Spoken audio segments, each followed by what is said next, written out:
first witness of the resurrection? Not Peter, not John. It was Mary Magdalene. The first to correct a powerful preacher in the scriptures? Not Paul. It was Priscilla, an apostle praised by Paul himself? Not a man. It was Junia, from Mary at the tomb to Priscilla teaching to Lydia opening her home. The women were not on the sidelines. They were at the center.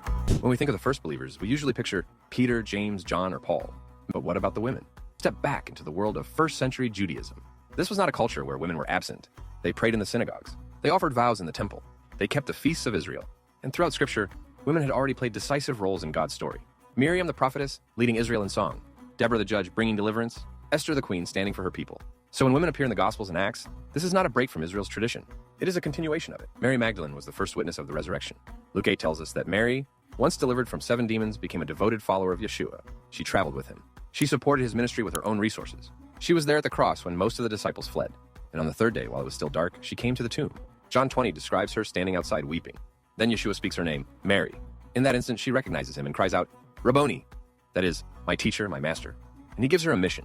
Go to my brothers and tell them, I am ascending to my Father and your Father, to my God and your God. That's why she became known as the Apostle to the Apostles. Her witness stands at the very center of the gospel. In Acts 18, we meet Priscilla and her husband Aquila, Jewish believers forced to leave Rome when the emperor expelled the Jews. They settled in Corinth, where they worked alongside Paul as tent makers. When a gifted preacher named Apollos arrived, he was powerful in the scriptures, but missing part of the message. And Priscilla and Aquila took him aside and explained to him the way of God more accurately. Notice the order. Not Aquila and Priscilla, but Priscilla first. Again and again, Scripture lists her name before her husband's, who were voices of authority in the Messianic community. She was recognized as a leader in her own right. Her home became a gathering place for believers. Her teaching helped shape one of the most important preachers of the early movement. And her presence proves that women in Romans 16, Paul writes, Greet Andronicus and Junia. They are outstanding among the apostles. For centuries, translators tried to erase her by changing her name to the masculine Junius. But the earliest manuscripts are clear. Junia was a woman, and Paul calls her an apostle. Her very existence challenges the myth that leadership in the early community was male only. In Acts 16, we meet a woman from Thyatira, a dealer in purple cloth, a successful businesswoman. When Paul preaches in Philippi, it is Lydia whose heart the Lord opens. She and her household are immersed, and immediately she opens her home. Her house becomes the first gathering place for believers in Europe.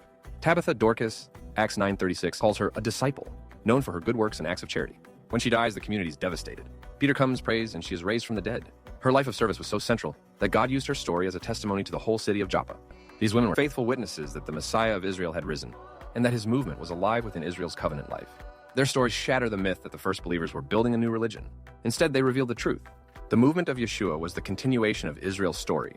Messianic Judaism lived out in homes, families, and communities, with men and women side by side. These women weren't side characters. They were apostles, hosts, teachers, and examples of covenant faith.